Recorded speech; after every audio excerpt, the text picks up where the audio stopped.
This is why you should never buy a Ferrari. Ferrari can block you from essential services without any warning. No parts, no diagnostic tools, no software access. Just a wall. And when that wall goes up, your car, your property, becomes a very expensive paperweight. This is exactly what happened to Matt Armstrong. Matt is one of the most respected automotive rebuilders on YouTube. He took on a Ferrari 296 GTB project, one of the most advanced machines Ferrari has ever built. And Ferrari didn't just make things difficult. They blocked him completely.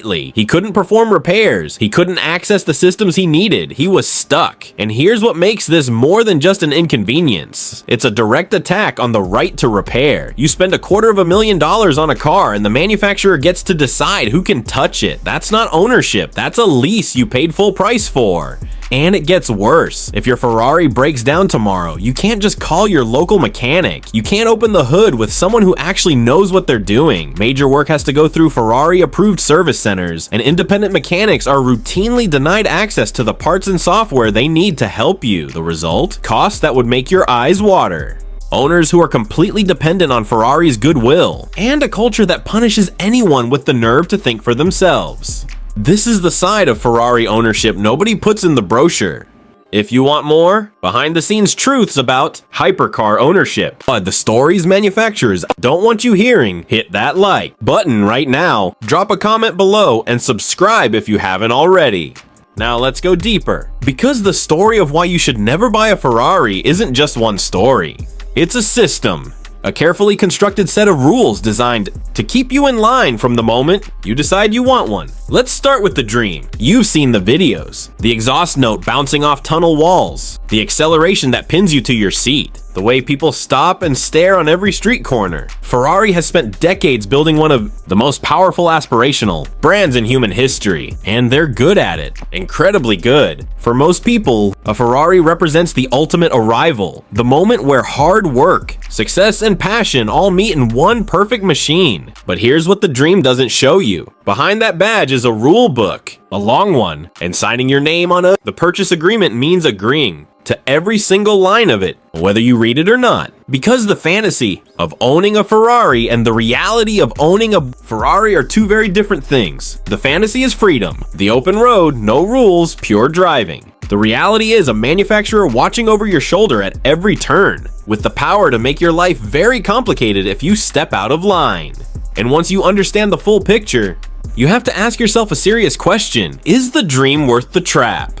Here's the first thing most people don't know. Ferrari gets to decide whether you're allowed to buy one of their cars in the first place. Not a joke, not an exaggeration. Ferrari operates an internal approval process for buyers of their most exclusive models. If you want a LaFerrari, a Daytona SP3, or an Enzo, you don't just show up with a check. Ferrari looks at your history. Have you bought Ferraris before? How many? Did you sell them? Did you modify them? Did you do anything they didn't like? They build a picture of who you are as a customer before they decide if you're worthy of being one. Wealthy clients have been turned away. Successful entrepreneurs, celebrities, people who could write the check before breakfast, rejected. Because Ferrari doesn't just sell cars. Ferrari curates its customer base like an art gallery curates its walls.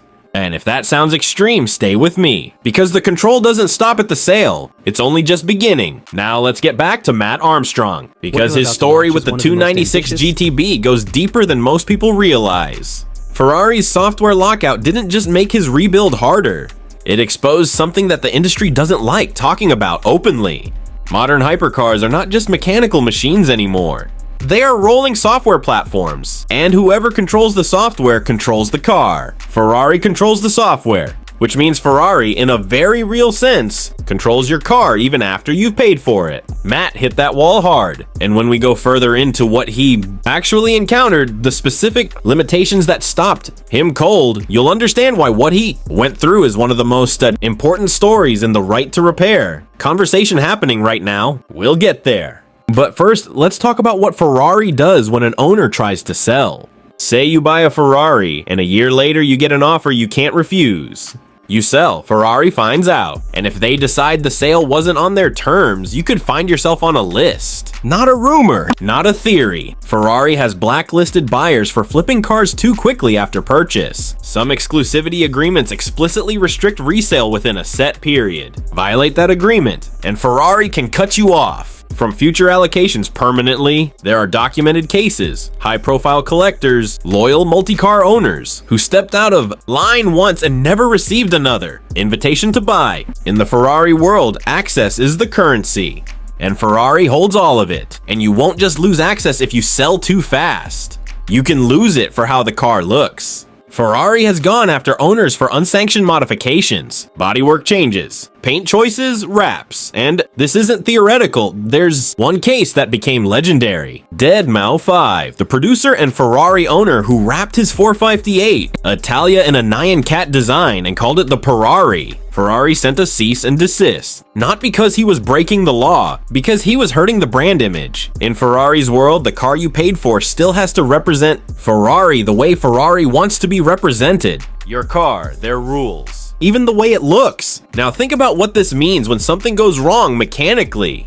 You can't wrap the car how you want. You can't sell it when you want, and you definitely cannot fix it yourself. We touched on this earlier, but the depth of this rabbit hole is something else entirely.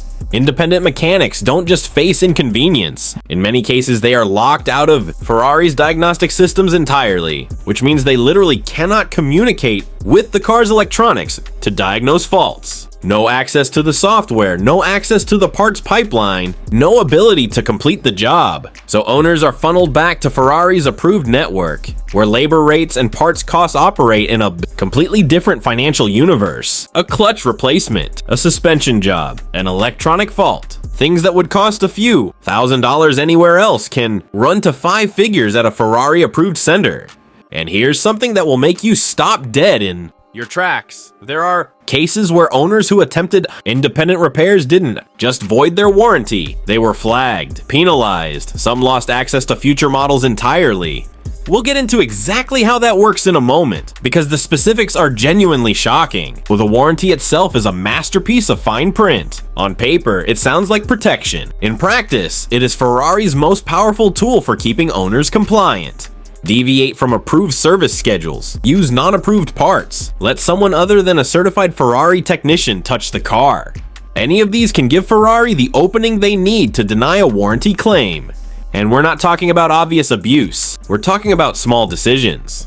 A fluid choice, a filter brand, an oil spec that was close but not exact. Owners have faced full warranty, denials over technicalities that would seem absurd if they weren't completely real. The message underneath all of it is always the same. You do things our way, or you are on your own. And this is where the psychology of Ferrari ownership becomes genuinely fascinating in a dark. The system doesn't care how much you've spent. It cares whether you comply. And that story, who it happened to, how it happened, and what they did next, is one we're going to get into very soon on this channel. If this video opened your eyes to the reality behind the badge, you're not alone. This is the conversation that the automotive world has been having behind closed doors for years, and it's finally getting the attention it deserves. Subscribe right now so you don't miss a single video, because we are just getting started pulling back the curtain on the hypercar industry, the control, the lockouts, the stories manufacturers don't want trending. Like this video if you believe that when you buy a car, you should actually own it. And drop a comment below telling me, after everything you just heard, would you still buy a Ferrari? See you in the next one.